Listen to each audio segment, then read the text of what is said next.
I'm Jason Nunez, and let's queer up politics. Non-binary veteran runs for Congress in Illinois. Non-binary veteran and community leader Lindsay Church is stepping into politics, launching a campaign for Congress in Illinois' 4th District, saying democracy and LGBTQ plus safety are under threat. Church and their wife fled Virginia in 2023 after anti-queer harassment and settled near Chicago, where they finally felt safe enough to, quote, take some of that armor off, end quote. But that safety, Church says, is increasingly fragile as queer rights are rolled back and voters are shut out of meaningful choice. Their campaign comes after longtime Democratic Representative Jesús Chuy García announced his retirement after the filing deadline, leaving voters with a single, uncontested successor. Church said the community and the country deserve real choice, adding that the decision was, quote, made for us without casting a single ballot, end quote. A veteran who served under Don't Ask, Don't Tell, Church has seen LGBTQ plus voices erased before and is determined not to let it happen again. They ask, if not us, then who? And if not now, when? For Church, the campaign is deeply personal and unmistakably defiant. So, Lindsay Church is a longtime actual friend of mine. We served together in D.C. With Minority Veterans of America. I served as their executive assistant. We went through the halls of Congress advocating for minority veteran rights. So they are very well versed in congressional language. I was super excited to see this. And when Lindsay says they felt safe enough to take off that armor, they can take a lot. So for them to feel safe in Chicago, kudos. I'm glad they found home. And then now running for this 4th seat in Illinois. I don't live there, but I'm super excited for the residents because they're going to have a true advocate there. So kudos to Lindsay. And this is overdue, I think, to have someone who is non-binary representing us in this district in Chicago. I think it's a wonderful thing. They survived, I'll say that.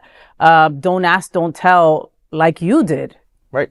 Jason, I have to, I can't pass saying that, Do you think that gave them more fuel to know to be intentional about, I need to run for office and protect and try to help more people this way? Super intentional.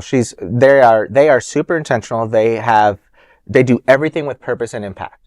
And they take all of their experiences, lived and those who they support through Minority Veterans of America, through all the other military advocacy organizations that they support. They're going to be great in the halls of Congress. Are you saying that, I was a little confused about the story, is that the Democratic, was it a representative? Representative. Like stepped down after the filing date for somebody to jump into the race. So now that it's open and Lindsay is now against, like, are they uncontested now? Running, I wasn't sure. Yeah. Yeah. Like, do they get to run now uncontested, or now that this person dropped off? So now, when the person announced their retirement after the deadline, so presumably they were going to run again. So they were going to run uncontested because nobody goes up against a sitting representative unless it's super dramatic. Yeah. But since he announced his retirement after the deadline, they were able to go in. So right now, I'm not sure if they actually have. If there are other competitors or any challengers. Right now, any challengers. Or if there's time to even sign up to run. Right. Like yeah. So I wish Lindsay the best, and I hope that they will bring in the advocacy that we need in this country at the time. I think I'm just, my opinion about the non-binary and the gender non-conforming and all of that, I just really don't, I don't buy into it. I have a different ideology when it comes to gender and sexuality. Even different, my definition of gay is even probably different than other people's when it comes to Kinsey's scale, because I think everybody is kind of on a bisexual scale in some way, and I think when you throw in the gender non-binary labels in there, and then you're running for an office, and every time somebody says maybe Lindsay looks a little bit more female presenting, if every time somebody says she, does that then become a point of contention? And whoever is being I don't think running, so. Totally because understand what you're saying. I think all of us at this table probably, I mean, you know her personally, so, or you know them personally, but I'm sure that in general conversation, like this is going to happen for even queer people, that they would say maybe she instead of they. Of course. And how this affects it in politics, There are other non-binary folks that are already and have been running, and many of them will acquire another like she they, right, and just allow folks to just say use it at will.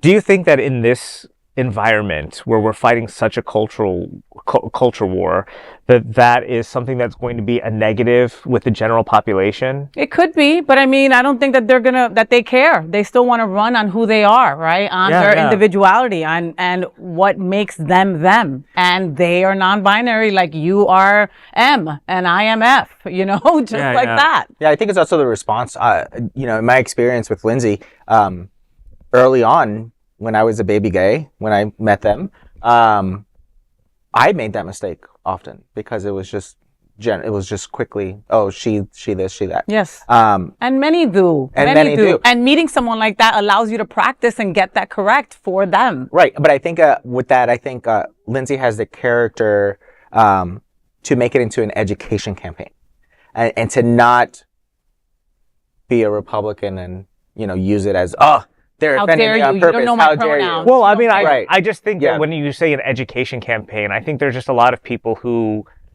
are educated, but they just have a different ideology, or they have a different religious idea, or they have, and they're not wanting to be educated. They just want to be respected for the ideology that they hold. And they will vote for them. Yeah, but even if I don't have that, or believe in that ideology, that doesn't mean that I wouldn't vote for this person, because I'm looking at many other things. I really don't care how they identify or who they sleep with or anything like that.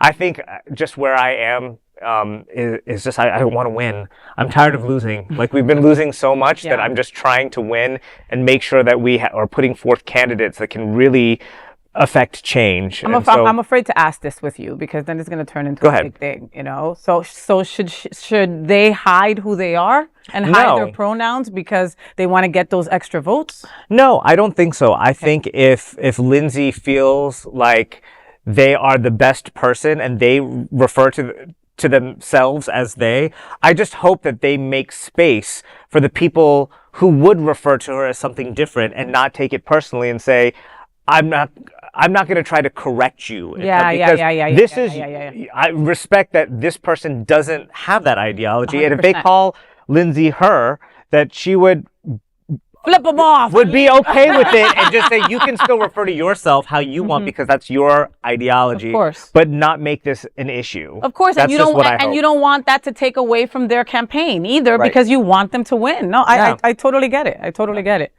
Well, we'll be talking about this further. We'll find out about their campaign and see how that goes. And folks, there is no other queer nonprofit media platform like this in the entire world. Support our LGBTQ stories by sharing them and subscribing to Queer News Tonight.